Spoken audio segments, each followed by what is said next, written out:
Hi friends, welcome to IVL academy.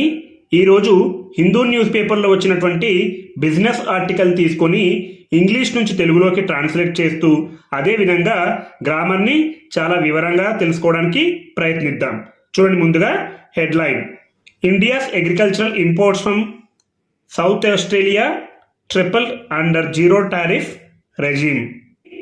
చూడండి, India's agricultural imports అంటే భారతదేశం యొక్క, ఇక్కడ అపాస్ట్రఫీ ఉంది కాబట్టి భారతదేశం యొక్క అగ్రికల్చరల్ ఇంపోర్ట్స్ అంటే వ్యవసాయ దిగుమతులు ఎక్కడి నుంచి? ఫ్రమ్ సౌత్ ఆస్ట్రేలియా అంటే దక్షిణ ఆస్ట్రేలియా నుండి. ట్రిపుల్డ్ అంటే 3 రెట్లు పెరిగాయి. ఇది వెర్బ్ ఫామ్లో ఉంది కాబట్టి 3 రెట్లు పెరిగాయి. అండర్ జీరో టారిఫ్ రెజీమ్ అంటే జీరో టారిఫ్ విధానంలో. చూడండి, ఒకసారి మొత్తంగా చెప్పుకుందాం. జీరో టారిఫ్ విధానంలో దక్షిణ ఆస్ట్రేలియా నుండి భారతదేశం యొక్క వ్యవసాయ దిగుమతులు 3 రెట్లు పెరిగాయి. ఇప్పుడు వివరాల్లోకి వెళ్దాం. చూడండి, India's imports of almonds, beans, oranges, wines, lintels, pulses, several processed agro foods, sheep meat, etc. from the state of South Australia have risen significantly since the Australia-Indo Economic Cooperation and Trade Agreement came into effect a year ago, said Nick Champion, Minister for Trade and Investment, South Australia. చూడండి, ఒకసారి వివరాల్లోకి వెళ్తే India's imports అంటే భారతదేశం యొక్క దిగుమతులు, of almonds అంటే బాదం, బీన్స్ చిక్కుళ్ళు, ఆరెంజెస్ అంటే నారింజ, వైన్స్ అంటే ద్రాక్ష సారాయి, లెంటిల్స్ అంటే కాయధాన్యాలు, పల్సెస్ పప్పులు, సెవరల్ ప్రాసెస్డ్ అగ్రో ఫుడ్స్ అంటే వివిధ రకాల, ప్రాసెస్డ్ అంటే ప్రాసెస్ చేసినటువంటి, అగ్రో ఫుడ్స్ అంటే వ్యవసాయ ఆహార ధాన్యాలు, షీప్ మీట్ అంటే గొర్రె మాంసం, ఎట్సెట్రా అంటే మొదలగునవి. From the state of south Australia అంటే దక్షిణ ఆస్ట్రేలియా రాష్ట్రం నుండి. Have Ryzen significantly. చూడండి, హ్యావ్ రైజన్ అంటే పెరిగాయి, సిగ్నిఫికెంట్లీ అంటే గణనీయంగా. చూడండి, హ్యావ్ ప్లస్ V3 ఉంది, ఇక్కడ ప్రెజెంట్ పర్ఫెక్ట్ టెన్స్లో ఉంది.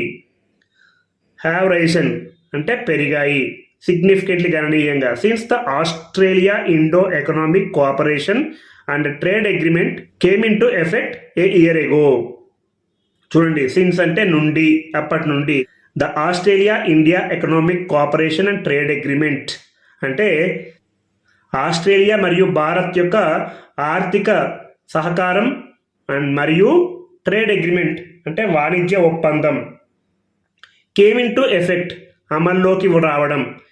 ఇది గుర్తుపెట్టుకోండి, కమ్ ఇన్ టు ఎఫెక్ట్ ఇది పాస్ట్ టెన్స్లో ఉంది కాబట్టి came in to effect. Came in to effect అంటే అమల్లోకి రావడం. అమల్లోకి వచ్చినప్పటి నుండి, ఏ ఇయర్ ఎగో సంవత్సరం క్రితం అమల్లోకి వచ్చినప్పటి నుంచి ఇవి గణనీయంగా పెరిగాయి. Have Ryzen significantly, said Nick champion. Nick champion అన్నారు. ఇక్కడ మనం హూ అని కూడా రాసుకోవచ్చు. Champion who is minister for trade and investment south Australia. ఇక్కడ ఇది హిడెన్ అంటే దాగి ఉంటుంది, ఇది మనం రాసుకోవచ్చు. Said Nick champion who is minister for trade and investment south Australia అంటే దక్షిణ ఆస్ట్రేలియా వాణిజ్య మరియు పెట్టుబడి మంత్రి అయినటువంటి నిక్ ఛాంపియన్ అన్నారు. అలాగే చూడండి, the minister who was on a 6-day India tour spoke to the Hindu.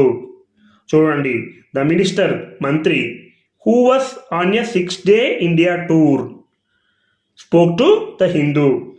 6 రోజుల భారత పర్యటనలో ఉన్న మంత్రి హిందూతో మాట్లాడారు. స్పోక్ అంటే మాట్లాడడం. On a 6-day India tour అంటే 6 రోజులు భారత పర్యటనలో ఉన్నటువంటి మంత్రి.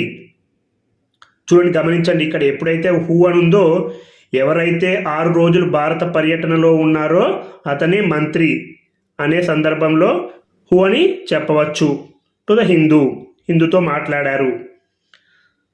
South Australia has been witnessing growing import demand for lentils, pulses, and certain other food items following the zero tariff rate India introduced last year, resulting in food, wine, and agribusiness sectors exports to India growing more than 200% in the 12 months until September 2023, he said. చూడండి, South Australia has been witnessing. South Australia అంటే దక్షిణ Australia has been witnessing. ఇది present perfect continuous టెన్స్లో ఉంది. Has been witnessing, has ఉంది plus been plus V4. చూడండి, అదే ఇక్కడ సబ్జెక్ట్ సింగులర్ ఉంది కాబట్టి హ్యాస్ బీన్ విట్నెసింగ్ అని ఉంది. అదే ఇక్కడ సబ్జెక్ట్ అనేది ప్లూరల్లో ఉంటే హ్యావ్ బీన్ విట్నెసింగ్ అని చెప్పాల్సి ఉంటుంది. South Australia has been witnessing అంటే పరిశీలిస్తూ ఉంది. గతంలో మొదలుపెట్టి ఇప్పుడు కూడా జరుగుతూ ఉంటే అలాంటప్పుడు ప్రెజెంట్ పర్ఫెక్ట్ కంటిన్యూస్ టెన్స్లో చెప్పాల్సి ఉంటుంది. Growing import demand for lentils, pulses and certain other food items. చూడండి, ఏం పరిశీలిస్తుంది? పెరుగుతుండడం. గ్రోయింగ్ అంటే పెరుగుతుండడం. ఇంపోర్ట్ డిమాండ్ ఫర్ లెంటిల్స్, కాయధాన్యాల డిమాండ్ పెరుగుతూ ఉండడం, పప్పుల యొక్క డిమాండ్ పెరుగుతూ ఉండడం, అండ్ మరియు సర్టెన్ అదర్ ఫుడ్ ఐటమ్స్, అదేవిధంగా కొన్ని ప్రత్యేకమైనటువంటి ఆహార ఉత్పత్తులు పెరుగుతూ ఉండడం సౌత్ ఆస్ట్రేలియా పరిశీలిస్తూ ఉంది. Following the zero tariff rate in India. Following అంటే తరువాత. The zero tariff rate in India introduced last year. Zero tariff rate అంటే సున్నా సుంకం రేటు. టారిఫ్ రేట్ అంటే సుంకం యొక్క రేటు. ఇండియా ఇంట్రడ్యూస్డ్, ఇండియా ప్రవేశపెట్టిన తర్వాత. ఎప్పుడు? గత సంవత్సరం, లాస్ట్ ఇయర్. రిజల్టింగ్ ఫలితంగా in food, wine and agri business sector exports to India growing more than 200% in the 12 months until September 2023. In food అంటే ఆహార ఉత్పత్తుల్లో, మరియు వైన్ ద్రాక్ష సారాయిలో, అండ్ మరియు అగ్రి బిజినెస్ సెక్టర్ అంటే వ్యవసాయ వ్యాపార రంగంలో ఎక్స్పోర్ట్స్ టు ఇండియా అంటే భారతదేశానికి ఎగుమతులు పెరుగుతున్నాయి. ఎందుకంటే భారతదేశం గత సంవత్సరంలో ప్రవేశపెట్టినటువంటి సున్నా సుంకం రేటు ఫలితంగా ఈ ఎగుమతులు అనేటువంటివి భారతదేశంలోకి పెరగడం జరుగుతుంది. గ్రోయింగ్ మోర్ దాన్ 200% అంటే ఎగుమతులు 200% కంటే పైగా పెరగడం జరుగుతుంది. ఇన్ ద 12 months అంటే 12 నెలల్లో. అంటిల్ సెప్టెంబర్ 2023 అంటే సెప్టెంబర్ 2023 వరకు. హీ సెడ్, అతను అన్నారు. He said he state was also seeing significant opportunities to grow its exports to India, especially products such as food and wine and premium food products, building upon the eliminated tariffs on over 85% of Australian goods, which will rise to 90% by January 2026. చూడండి, he said అతను అన్నారు. ఇది past టెన్స్లో ఉంది. He state was also seeing, అతని యొక్క రాష్ట్రం.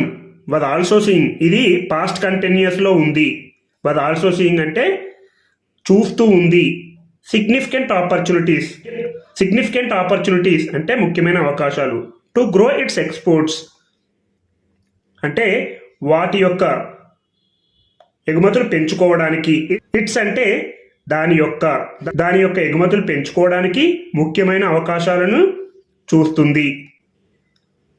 ఎక్కడికి ఎగుమతులు? టు ఇండియా, భారతదేశానికి. ఎస్పెషల్లీ అంటే ముఖ్యంగా ప్రొడక్ట్స్, ఉత్పత్తులు, సచ్ యాజ్ ఎలాంటివంటే ఫుడ్ ఆహారం, అండ్ మరియు వైన్ ద్రాక్ష సారాయి, అండ్ మరియు ప్రీమియం ఫుడ్ ప్రొడక్ట్స్ ప్రీమియం ఆహార ఉత్పత్తులు.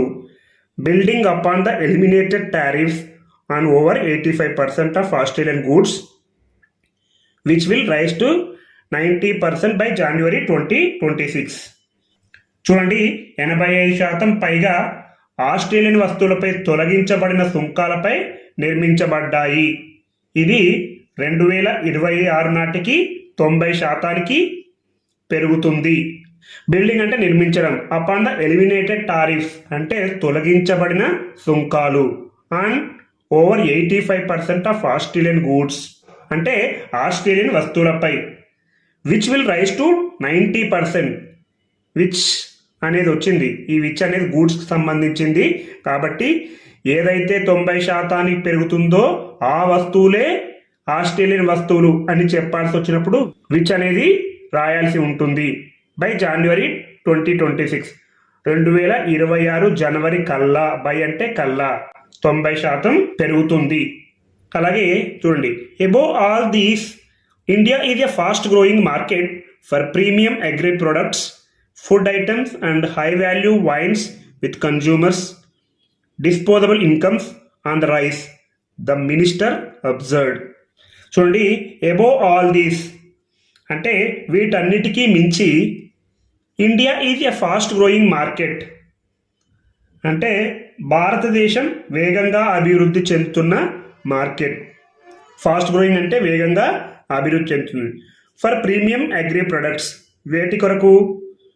ప్రీమియం వ్యవసాయ ఉత్పత్తుల కొరకు. ఫుడ్ ఐటమ్స్ అంటే ఆహార వస్తువులు, అండ్ మరియు హై వాల్యూ వైన్స్ అంటే అధిక విలువైనటువంటి ద్రాక్ష సారాయి. With consumers disposable incomes on the rice. చూడండి, విత్ కన్జ్యూమర్స్ అంటే ఇక్కడ కన్జ్యూమర్స్ లో ఎస్ పక్కన అపాస్ట్రఫీ ఉంది కాబట్టి వినియోగదారుల యొక్క. అదే అపాస్ట్రఫీ ఆర్ పక్కన ఉంటే వినియోగదారుడి యొక్క అనాలి. ఇది చాలా చాలా ఇంపార్టెంట్, ఇలాంటివి గమనించాలి. కన్జ్యూమర్స్ అంటే వినియోగదారుల యొక్క. Disposable incomes on the rice, వారి యొక్క ఆదాయాలు పెరుగుతుండడంతో. డిస్పోజబుల్ ఇన్కమ్స్ అంటే చూడండి, అన్ని కటింగ్లు పోను మనకు వచ్చే ఒరిజినల్ ఇన్కమ్ని డిస్పోజబుల్ ఇన్కమ్స్ అంటారు. కొన్ని డిడక్షన్స్ ఉంటాయి, ఫర్ ఎగ్జాంపుల్ పిఎఫ్, అలాంటివన్నీ కట్ చేసుకున్న తర్వాత మనకి ఎంతైతే ఆదాయం వస్తుందో ఆ ఆదాయాన్ని డిస్పోజబుల్ ఇన్కమ్ అని అంటారు. ఆన్ ద రైస్, ఈ డిస్పోజబుల్ ఇన్కమ్ అనేది పెరుగుతూ ఉంది. ద మినిస్టర్ అబ్జర్వ్డ్, మంత్రి అన్నారు. అబ్జర్వ్డ్ అంటే అన్నారు అని కూడా అనవచ్చు. సాధారణంగా అబ్జర్వ్డ్ అంటే గమనించారు, కానీ ఈ సందర్భంలో అబ్జర్వ్డ్ అంటే అన్నారు. ఇలా మనం ఒక్కొక్క ఆర్టికల్ను తీసుకొని ఇంగ్లీష్ నుంచి తెలుగులోకి, తెలుగు నుంచి ఇంగ్లీష్లోకి ట్రాన్స్లేట్ చేస్తుంటే మంచి ఇంగ్లీష్ మాట్లాడతారు.